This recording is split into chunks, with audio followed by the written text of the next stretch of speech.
Rashmika south హీరోయినే కానీ present Bollywood మొత్తం రష్మిక జపం చేస్తున్నారు. రష్మిక డేట్స్ కోసం వెంట పడుతున్నారు.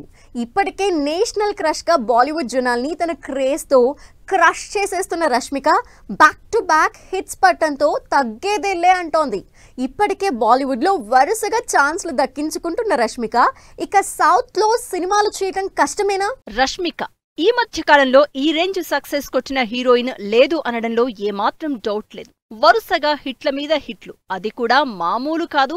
1000 కోట్ల కలెక్షన్లతో 2 సినిమాలు. ఆ 2 సినిమాల సక్సెస్ ఎంజాయ్ చేస్తూ ఉండగానే మరో latest release Chhaava block buster hit. ఇలా బ్యాక్ టు బ్యాక్ 3 సినిమాలతో బాలీవుడ్ లో మోస్ట్ వాంటెడ్ అయిపోయింది రష్మిక. 2023లో యానిమల్ 1000 కోట్లు, 2024 పుష్ప 2 2000 కోట్లు, 2025 చావా ఇప్పటికే 100 కోట్లు దాటేసి హిట్ కొట్టింది.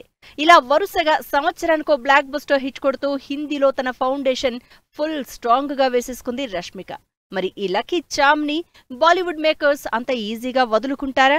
ఇప్పటికే సల్మాన్ ఖాన్ లాంటి స్టార్ హీరోతో సినిమా చేస్తున్న రష్మికకి బాలీవుడ్ లో వరుస ఆఫర్లు రావడం గ్యారంటీ అంటున్నారు ఫ్యాన్స్. రష్మిక సౌత్ హీరోయిన్ అయినా 4-5 ఏళ్ల నుంచి బాలీవుడ్ మీదే ఎక్కువ ఫోకస్ చేస్తోంది. అందుకే వరుసగా అక్కడ సినిమాలు చేస్తూనే ఉంది. నిజానికి ప్రస్తుతం సౌత్ మూవీస్ కంటే బాలీవుడ్ సినిమాలే ఎక్కువ ఉన్నాయి రష్మికకి. చావా టైంలో రష్మిక చేసిన ప్రమోషన్స్ కే సగం ఫిదా అయిపోయింది బాలీవుడ్. కాలికి ఫ్రాక్చర్ అయినా సరే సినిమాని ప్రమోట్ చేయడంలో రష్మిక ప్యాషన్ చూసి ఇంప్రెస్ అయ్యారు అందరూ.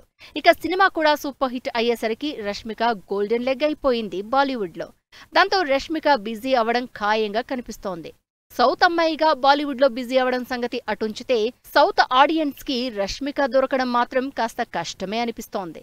వరుసగా హిందీ సినిమాలు చేస్తున్నప్పుడు ఇక తెలుగు సినిమాలకు రష్మిక ఛాన్స్ ఎలా ఇస్తుందో, తనకు స్టార్ ఇమేజ్ తెచ్చిన సౌత్ ని స్పెషల్లీ టాలీవుడ్ ని ఎలా కంటిన్యూ చేస్తుందో చూడాలి.